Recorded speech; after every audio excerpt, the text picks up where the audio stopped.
Welcome to Aging Insight with your host, John Ross and Lisa Schollmeyer. This program is made possible by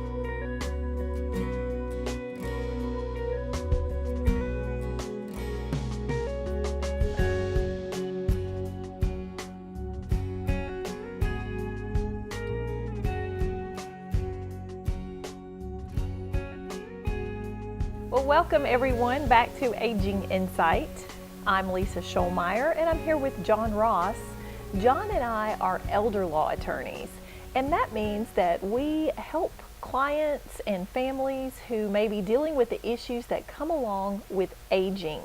You know, frequently those issues can begin with a health crisis that sometimes leads you to need additional housing options.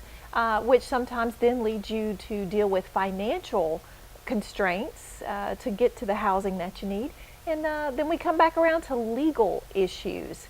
Those are kind of the four pillars that elder law attorneys are good at helping our clients with. And Aging Insight is a great way for you to get information right in your home so you can be more prepared to deal with these issues.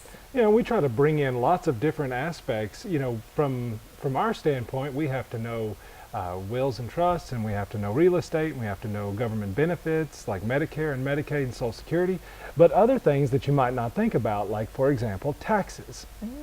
You know, taxes affect everybody. That's true.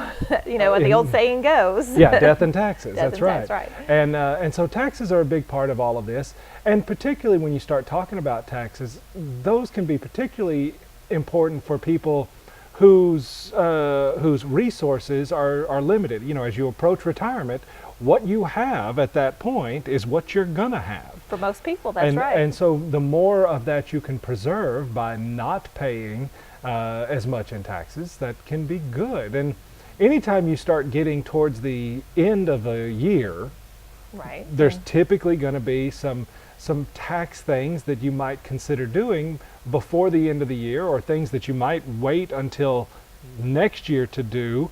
And that you can find that in just about any year, but every 4 years, there's potentially even bigger issue. That's right, and we are filming this particular episode of Aging Insight shortly after our 2016 presidential election. And you know, one of the issues in any election has to do with what kind of tax policies or tax program is that chief executive, the President of the United States, going to set for the next 4 years. And of course, the President himself does not make tax law and does not write tax regulation, but the President certainly can solicit tax reforms from Congress and, you know, push that agenda to reform taxes or, you know, with the tax code, we're always encouraging activity that, you know, that is wanted and maybe discouraging activity that is unwanted. So there's a lot of things the tax code does besides just collect revenue.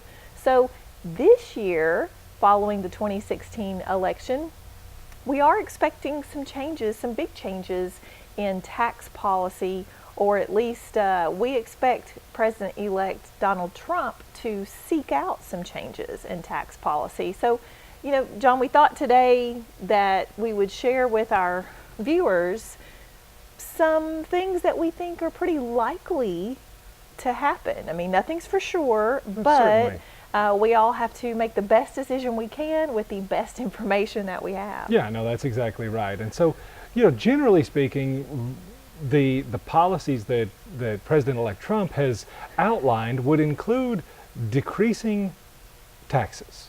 And broadly speaking, his plans are to lower the taxes for folks. So if you're talking about a situation where you've got higher taxes this year and lower taxes next year, and of course with a Republican president, a Republican House, a Republican Senate, it's very likely that some form of tax reform will happen, and that those taxes will end up being lower next year.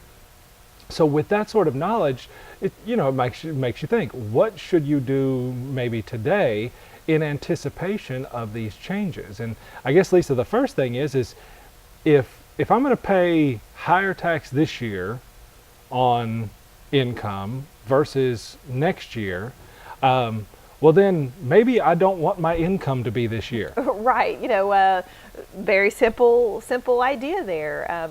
If you're going to be taxed higher on income in 2016, if you can, you want to push that income into receiving it in 2017. Sure. And so, a lot of times, particularly with we see with our folks approaching retirement or folks beyond retirement, a lot of times there may be some unusual sources of income. I know I've seen clients who, as they approach retirement, are anticipating perhaps selling a business, selling off some farm equipment, or maybe taking a large distribution from an IRA or something like that. These things that are going to create increased taxes. They're going to be more income, and therefore there's going to be more taxes. Lisa, I visited with somebody just the other day who has some expenses come up, and he needs $20,000-$30,000 to cover these expenses. So he's talking about taking a withdrawal from his IRA. But being able to maybe push that to January 1st, put it on next year's tax. Right. If we're talking about a tax deduction, being reduced, say, 5%, that's 5% of however much he pulls out that he'll save by just pushing it another 2 months. Right. And we also have a lot of clients that do have other income sources. For instance, we have clients that we're familiar with that they lease out pasture land, or they have other passive type income that is coming in. Maybe I've visited with a lot of clients who used to run substantial cattle operations, but now they feel like they're a little too old to run those the cattle themselves, so they lease out the land to others. So that's another place, push that lease payment into 2017 so you can reduce your income from 2016. Yeah, and like with an IRA distribution or something, talking to this guy and saying, hey, maybe you should wait a month or two and do that in January. He's saying, well, I need the money now. Well, with many IRAs and things like that, you can take a loan against them. And then when you pay off the loan, that's when you do the distribution. And so in his situation, it might make more sense to take a small loan, cover those expenses, and pay that loan off by taking the distribution next year, get the benefit of the taxes. So I guess the first point with all of this is if you've got higher taxes today and lower taxes tomorrow, then any taxable income that you push that until tomorrow. Now, of course, you can't do that with your Social Security. You can't call Social Security and say, hey, stop sending me payments until January. Yeah. But, if you have some of these unusual things, then yeah, try to push them off. And of course, there's lots of other little things with the tax changes that we need to think about, but I think we'll probably just take a quick break, and then we'll come back and talk about some other year-end tax planning ideas. Stick around.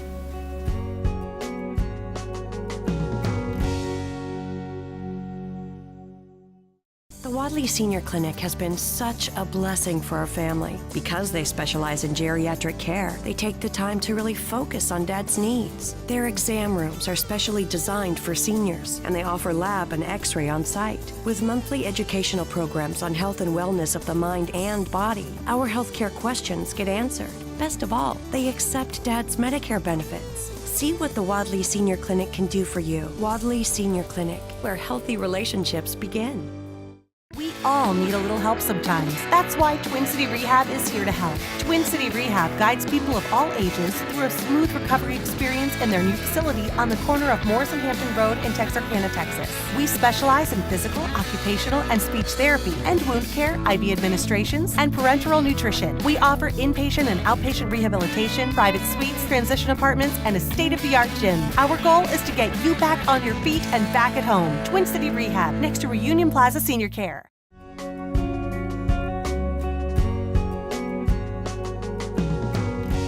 Welcome back to Aging Insight, everybody. I'm John Ross here with Lisa Scholmeyer, and today we're talking about some year-end tax planning ideas, in large part because, one, it's the end of the year, and that's always kind of a good idea to think about, but particularly with the recent election of President Donald Trump, or soon-to-be President Donald Trump.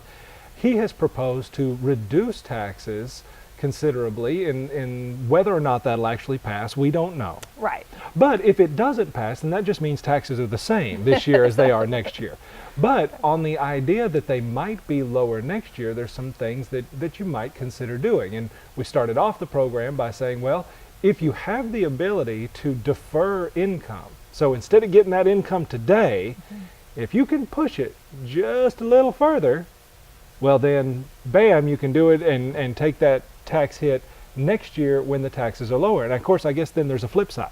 Right, there is a flip side. You know, there's reporting and there's receiving and reporting income in a tax year, and there's also taking advantage of various tax deductions in a particular tax year. So if we want to push income to next year, to 2017, we want to do the opposite for your deductions for 2016. So I would recommend that you look and you take advantage of every possible deduction and go ahead and make some moves that will increase your deductions that you can take against your 2016 taxes. And a lot of those deductions for our business owners, that could be, you know, purchasing of, you know, expensing and the purchase of certain equipment.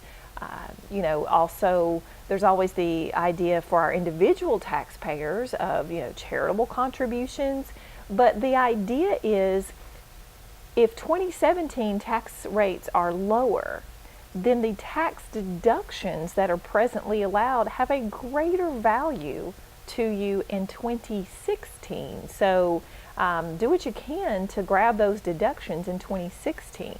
Yeah, you know, people like our Texas viewers who are homeowners, you know, you typically often you will get your property tax statement somewhere in October, and you can pay it anywhere from October till like February. And so, you know, that's one of those things where that's a good deduction. Go ahead and make sure you pay that this year as opposed to next year. You're going to be better off taking that deduction this year and getting that, getting that deduction.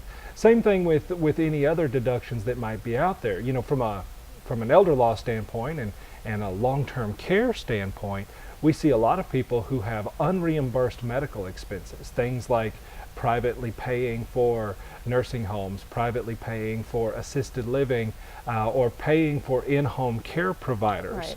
A lot of times people don't realize that those are deductible expenses. And so, for example, if you have somebody that's in a assisted living facility, for example, and you know they're going to be there for any length of time, they've been there for 2 years, they're going to be there for another 2 or 3 years, you know, you might consider, for example, prepaying for a few months in December. You know, you're going to incur those expenses anyway, but to the extent that you have the funds available, it might make more sense to pay a little more for 2017 while you're still in 2016. That way you can get that deduction. And of course, this is all going to depend on each person's situation, which is, you know, why it's going to be a good idea to get a tax preparer involved, a CPA or somebody who's familiar with your personal tax situation. Because I've also seen folks that have so many deductions that another deduction's not going to help them in. Right. Especially in a long-term care standpoint. You know, if you've spent $40,000 over the year in long-term care expenses, well, that wipes out all of your income, and there's, you know, taking a little bit extra in property tax not going to get you anywhere. Right. Might as well push that to next year. You know, so it's going to be very personal. Right, and you know, we have a lot of clients that do have charitable intentions with their funds, and you know, John, and particularly in our area, we have a lot of folks who maybe pledged for their churches for a building fund, and it's a pledge that's a 2-year pledge. Mm-hmm. You know, if you have the resources, it might be a good idea to go ahead and pay off that pledge and take the deduction for charity purposes in 2016. Yeah, you can even do things like foundations and stuff. Maybe you don't want to give the money right away. You want to still be able to kind of dictate where it goes over time. There are some either private foundations and even some community foundations where you can take an immediate deduction today, but still have some decision making over time as to how those funds are doled out. So again, the whole idea is you're in a higher taxing environment today, so you might as well take deductions today if those are available. And so, yeah, especially from a charitable standpoint, Sure. not a bad idea there either. Well, and and John, speaking of charitable standpoint, a lot of folks just think of making contributions to charities, dollar for dollar. Mm-hmm. That, they give $1 to the charity, then they can take $1 in deductions. But there is an opportunity here for folks to maybe contribute and give appreciated property Mm-hmm. in 2016, so they can take a larger charitable deduction. And appreciated property in its simplest form, a good example is if you have a share of stock that you bought for $10 and today that stock is worth $100. Well, if you give that share of stock to your favorite charity, well, you actually get a deduction for the $100 current value of that stock. But you only paid $10 for it way back when. So that is taking advantage of the appreciated value of property, and so you can give that to charity and really leverage up your charitable deduction, because the other option is just to give the charity $100 out of your checking account.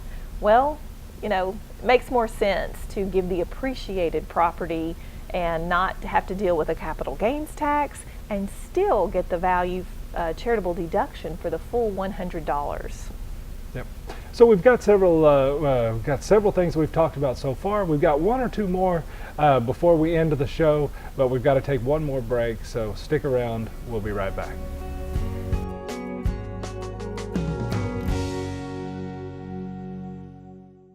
Welcome to Heritage Plaza Nursing Center, where a compassionate, skilled nursing team is dedicated to the care of our residents and committed to creating a better social and physical environment. With comprehensive rehabilitation services and individualized programs, we help each resident live life to the fullest. At Heritage Plaza, you feel the difference and see the results as we nourish the spirit through our Lifetime Wellness program with a variety of activities. Come tour Heritage Plaza Nursing Center and see what we offer the seniors of Texarkana and the surrounding areas. I'm so glad we found the Wadley Senior Clinic. Their team specializes in caring for older adults, and their doctors listen and work with me to keep me healthy and independent. With monthly educational programs, x-ray and lab, and state-of-the-art exam rooms, I get expert care and understanding about what I'm going through. Best yet, they're easy to get to right off the interstate at Jefferson. See what Wadley Senior Clinic could do for you. Wadley Senior Clinic, where healthy relationships begin.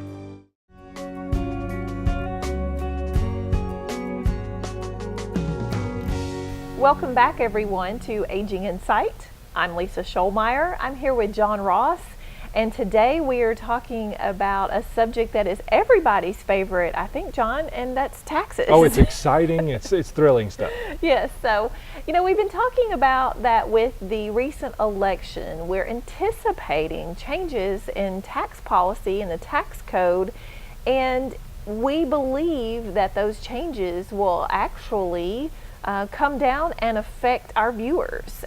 So we talked first about, if you can push any received income into 2017 rather than receiving it in 2016. And then one of our other suggestions for you was to take advantage and increase your deductions in 2016 as much as you can, and that way the taxes you pay in 2016 will be a little bit less. And finally, John, one other big change we're kind of expecting with the tax code has to do with mostly for businesses and farmers and things, if they need to invest in capital equipment. Yeah, these are your big purchases, and so Often we have, again, lots of our clients are farmers, small business owners, even many of our retirees, people who worked at the plant their whole life and they've retired, but in their retirement have decided maybe to start a small business or something like that. And anytime you run a business or you have a farm, you're going to have some big expenses. Maybe, maybe a new tractor, maybe a new a vehicle for the business. Maybe you've got a building that you operate your business out of that needs some improvements, like a new air conditioning system or things like that. And historically, with the way the tax code is set up, when you make a big purchase like that, like a vehicle or a tractor or something like that, you don't actually get to deduct the entire cost of that tractor that year. Because the way the IRS looks at it is, well, you're going to use that tractor for 5 years or 7 years or something like that. And so instead of being able to take the whole deduction at one time, you ought to only be able to take a little bit of a deduction each year over the life of that piece of equipment. So if it's a 7-year piece of equipment, well then each year you take 1/7 of the cost as a deduction.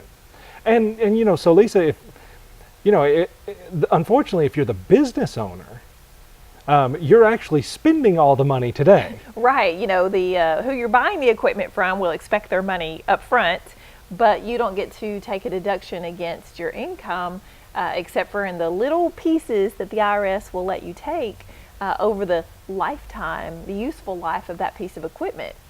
And one of the proposals that we have seen from President-elect Donald Trump is that he would increase the amount of immediate expense deduction that a business owner or farmer could take for the purchase, for these large purchases and these expensive improvements that might be necessary.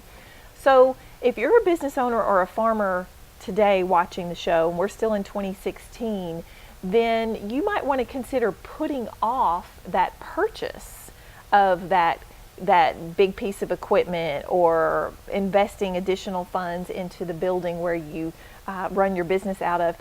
You might put all that off until 2017 if you can, because we are expecting that you'll be able to take a good chunk of that expense all at one time in 2017 instead of little pieces each year for several years. So that's another thing to consider if you're in business for yourself. Yeah, so that's, all of this to say, if you're going to be taxed more today than you are tomorrow, then you want your income later, you want your deductions now. Right. And if you're going to be making some big purchases, maybe to start a business or buy equipment for an existing farm or business activity, you definitely want to push those till next year. And if you're charitable minded, then not only is making a donation to charity always a good idea, but in particular doing it now, doing it in 2016, you're going to get the most bang for your buck by doing it now as opposed to doing it later. Right. So, just another little side issue, John, that's come up with these taxes. A lot of folks, Donald Trump has said over and over again that he is going to abolish the death tax. And I know some of our viewers have expressed some concern about what a death tax is and if they would be responsible for paying it. But first of all, very few of our viewers currently have any death tax liability. At this point in time, you'd have to have a total estate with a value of more than $5.3 million before you would ever be in the realm of paying a death tax. But John, so many people feel like a death tax is just an unfair tax. That's right. People don't like the idea of being taxed on what they earn and then Right. those same earnings being taxed when they die just because they're over some arbitrary limit. And so even though, 99.7% of the population is not subject to the estate tax. As it is right now. As it is right now. Right. And yet still a large portion of that untaxed group still are opposed to that tax. Right. So President-elect Donald Trump has stated that he is likely to abolish the death tax as we understand it right now. But for most of our viewers out there, the current death tax doesn't affect you anyway. We do have some concerns that they might tweak the tax code in some other ways when they abolish that death tax that will impact our viewers. And John, maybe we can talk about that in another episode. That'd be a great idea. But I don't want anybody to get too nervous or anything, but you're going to hear a lot of changes, I think, in the next year, particularly maybe even the first 100 days in office of President Trump, that are going to impact taxes. So. Yep, and you can catch some of that stuff by paying, staying up to date, but frankly, there's a lot of information out there, which is why you can always tune into our show and try to find the things that are going to be applicable to you. We know that our people who are approaching retirement and then through retirement and through the aging process, this is what we do every day. We know their needs, so we know what information we need to bring to you. So when they do make those changes, we'll be here talking about those changes, just like we do every week. And of course, maybe you miss an episode, or maybe you want to go back and listen to something that we've done in the past. You can always go to our website. It's aginginsight.com, and you can get on there and watch prior episodes. You can even search on there and find particular topics. So if you want to know about Medicaid, you can search for Medicaid and find old programs where we talked about Medicaid and learn about those sort of things. And of course, you can always catch our radio show every Saturday at noon on 98.7 FM and 740 AM, where we are there to answer your questions live on the radio. So feel free to tune into that as well. All right, well, we'll see you next week on another edition of Aging Insights. Bye-bye. Thank you for joining us for this week's Aging Insight program with John Ross and Lisa Scholmeyer. This program is made possible by